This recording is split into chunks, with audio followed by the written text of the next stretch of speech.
शांति। आज बाप दादा बोले, क्या बोला होगा? हाँ, गीत सुनो और फिर हम बताते हैं वो सुनो, तो अंदाज लगाओ बाबा ने क्या बोला होगा। तो आज बाप दादा बोले, मीठे बच्चे, तुम्हें मनुष्य से देवता बनना है ना। देवता हमारा पुरुषार्थ यही है। हाँ, जीवन में कलयुग में रहते, पुरानी दुनिया में रहते, हम दैवी गुण संपन्न देवता बने। तुम्हें मनुष्य से देवता बनना है, इसलिए क्या चाहिए? दैवी मैनर्स धारण करो, आश्रय अवगुणों को छोड़ते जाओ और पावन बनो। प्रश्न है, दैवी मैनर्स धारण करने वालों की परख किस बात से हो सकती है?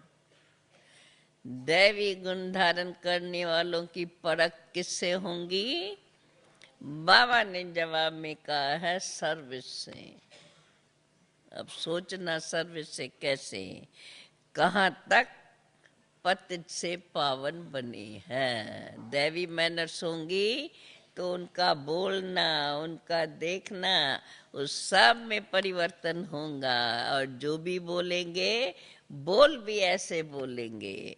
तो बाबा कहते हैं, कहाँ तक पतित से पावन बने हैं और कितनों को पावन बनाने की सेवा करते हैं। उनके इन्हीं कर्मों से पता चलेगा कि कितनी दैवी मैनर्स है, अच्छे पुरुषार्थी है या अभी तक आसुरी अवगुण है। ये सब सर्विस से पता चलता है। तुम्हारी यह ईश्वरी मिशन है। ये मिशन है ही दैवी फजीलत सिखलाने के लिए, अर्थात दैवी गुण धारण कराने के लिए। अभी तुम बच्चे श्रीमत पर पतित मनुष्य को पावन बनाने की सेवा करते हो, याद है ना?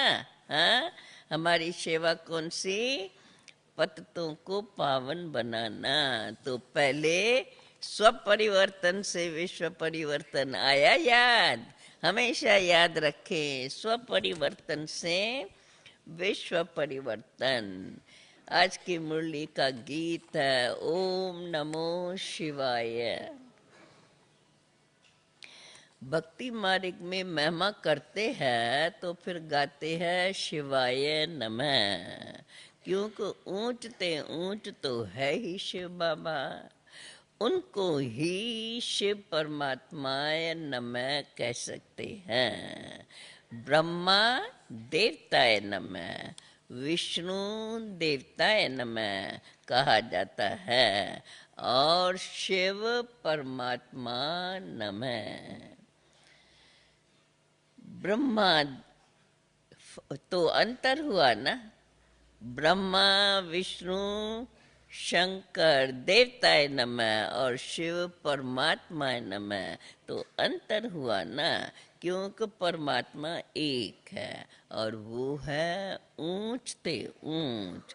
उनकी महिमा भी ऊंची है। इस समय क्यों ऊंची महिमा है? क्योंकि इस समय ऊंचे ते ऊंचा बाप आकर के ऊंचे ते ऊंचे कर्तव्य करते हैं।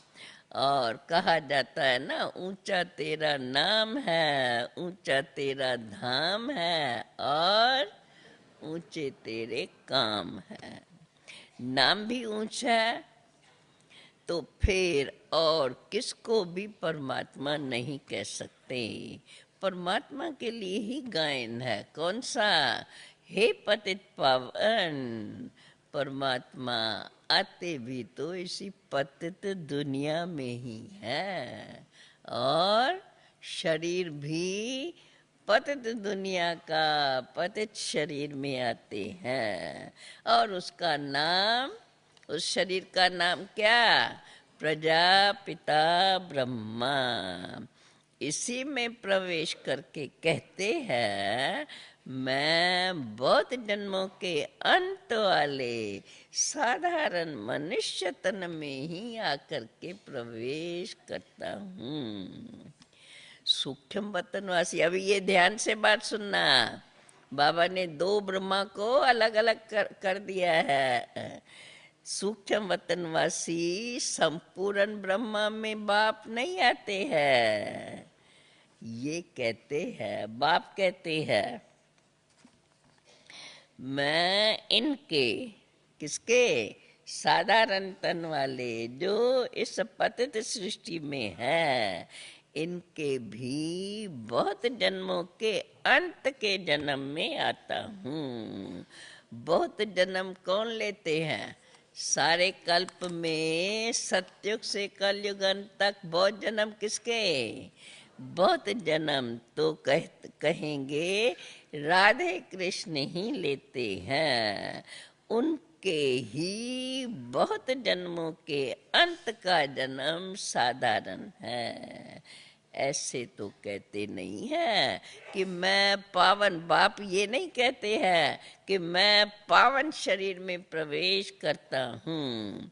भगवानो वचन मैं साधारण तन के द्वारा आत्माओं को बैठ करके समझाता हूँ कि मैं परम पिता परमात्मा हूँ। अपना परिचय बैठ के देता है बाप, मैं परम पिता परमात्मा हूँ।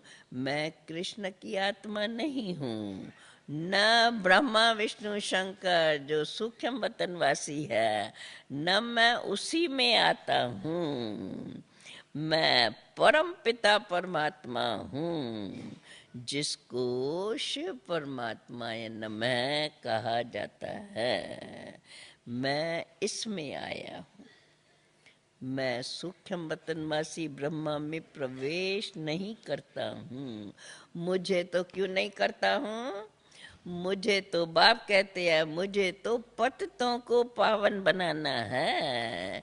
मेरे द्वारा ही, कौन बोलता है? हाँ, शिव भगवान वाच, मेरे द्वारा ही वह सूक्ष्म वतनवासी ब्रह्मा पावन बना है, इसलिए उसको सूक्ष्म में दिखाया है।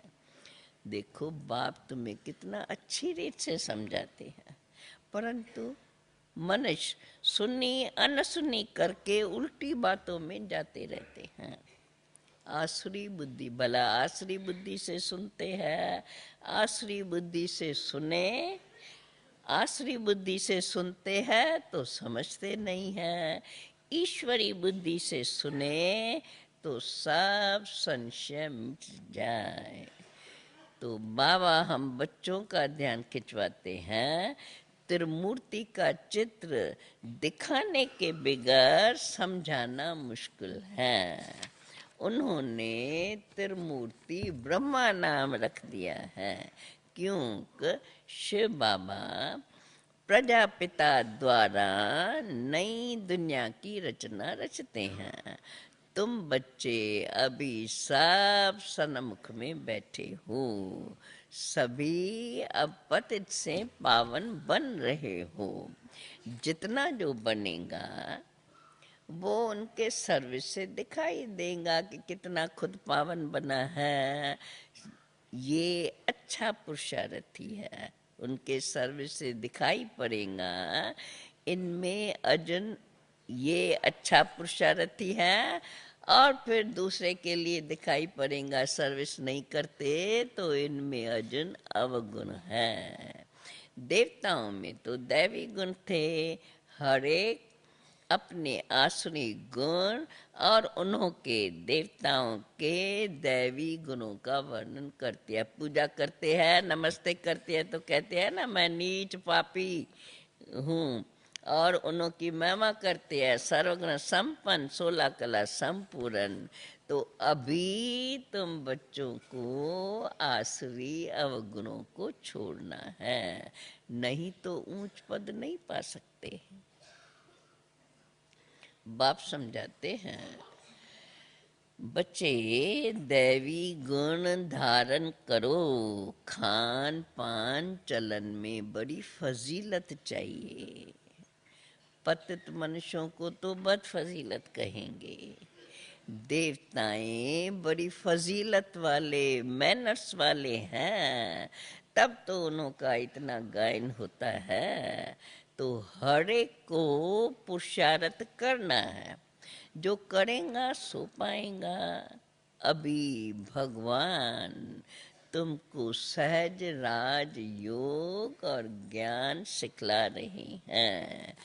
ज्ञान सागर बाप तो एक ही है, जो तुम्हें ये ज्ञान देकर सदगति में ले जाते हैं। उनको ही सुखदेव भी कहा गया है। तो अब यहाँ की तो सब बातें मनुष्यों से न्यारी है। जो ब्राह्मण बनने वाले होंगे उनकी बुद्धि में ये ज्ञान बैठेगा। बहुत करके पूछते हैं, दादा को तुमने ब्रह्मा क्यों बनाया है? बोलो, अभी इन बातों को तुम आओ तो हम आपको बैठ करके अच्छी रीत से समझाएं। हम तुमको इनके 84 जन्मों की कहानी सुनाएंगे। ये सब ब्रह्मा कुमारियाँ पावन बन करके देवता बन जाएंगी। पावन बनने के बगैर तो वर्षा मिल ही नहीं सकता है। बाकी भगवान तो है ऊंच ते ऊंच निराकार शिव बाबा। उनको बच्चों को वर्षा देने के लिए जरूर ब्रह्मा के तन में ही तो आएगा। गाया हुआ है, ब्रह्मा के द्वारा नई सृष्टि की रचना होती है। तो ये है प्रजापिता ब्रह्मा। सूक्ष्म वतनवासी ब्रह्मा को प्रजापिता नहीं कहेंगे। वहाँ थोड़े ही सूक्ष्म वतन में थोड़ी ही प्रजा रचेंगे। हम ब्रह्मा कुमारियाँ अब देखो साकार में है, तो प्रजापिता ब्रह्मा भी तो साकार में चाहिए ना। वो भी साकार में है अभी। अब आओ आकर के ये राज समझो। हम इस दादा को भगवान नहीं कहते हैं, ये प्रजापिता है। इनके तन में शिव बाबा आते हैं पावन बनाने के लिए। यहाँ अब इस सृष्टि में कोई पावन तो है नहीं। अब देखो, त्रिमूर्ति शिव के बदले त्रिमूर्ति ब्रह्मा कह दिया है, परंतु त्रिमूर्ति ब्रह्मा का वास्तव में कोई अर्थ थोड़े ही समझते हैं। ब्रह्मा को मनुष्यों का रचता तो कहते हैं, इसलिए उनको प्रजापिता कहा जाता है। इसमें ब्रह्मा में वो निराकार बाप प्रवेश करके ये स्वर्ग का वर्षा देते हैं। बाकी सूक्ष्म वतनवासी ब्रह्मा वो तो है ही पावन। शिव परमात्माय नमः कहा जाता है। ब्रह्मा विष्णु शंकर को देवता कहा जाता है। उनमें से किसको भी परमात्मा नहीं कहा जाता है। भगवान ही तो भक्तों का रक्षक है।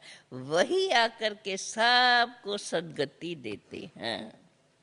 तो जरूर पतित पावन है, तब तो आकर के पतितों को पावन बनाते हैं। तो पहले पहले पावन है सृष्टि पर। पहले पहले पावन कौन आते हैं? श्री लक्ष्मी श्री नारायण। वे भी जरूर जब लक्ष्मी नारायण के रूप में सृष्टि पर आ गए, शरीर धारण किया, तो जरूर है वे पुनर्जन्म भी तो लेते होंगे।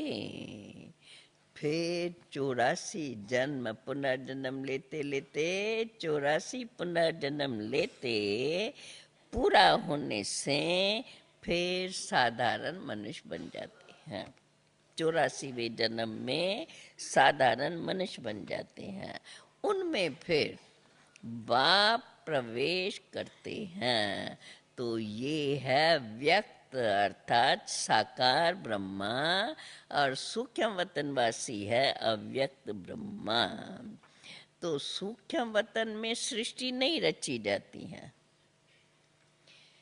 अक्सर करके लोग इस बात में बड़ा मूंझते हैं। तो बाबा कहते हैं तुम बच्चों को समझाना है। बाप कहते हैं मैं बहुत जन्मों के अर्थात 84 जन्मों के अंत के जन्म में आकर के प्रवेश करता हूँ। भारत में पहले पहले देवी देवताएं आए थे, वे ही फिर अंत में ड्रामा के अंत में कलयुग में पिछाड़ी में आ जाते हैं। फिर जो पिछाड़ी में आते हैं फिर पहले वही जाकर के देवी देवता बनेंगे। मनुष्यों को कहाँ जल्दी समझ में आएंगी ये बात। हमें तो बाबा ने बार बार सुना करके समझा दी है। विराट रूप का चित्र भी तो है ना, तो वो भी तुम बच्चों को आगे रखना चाहिए।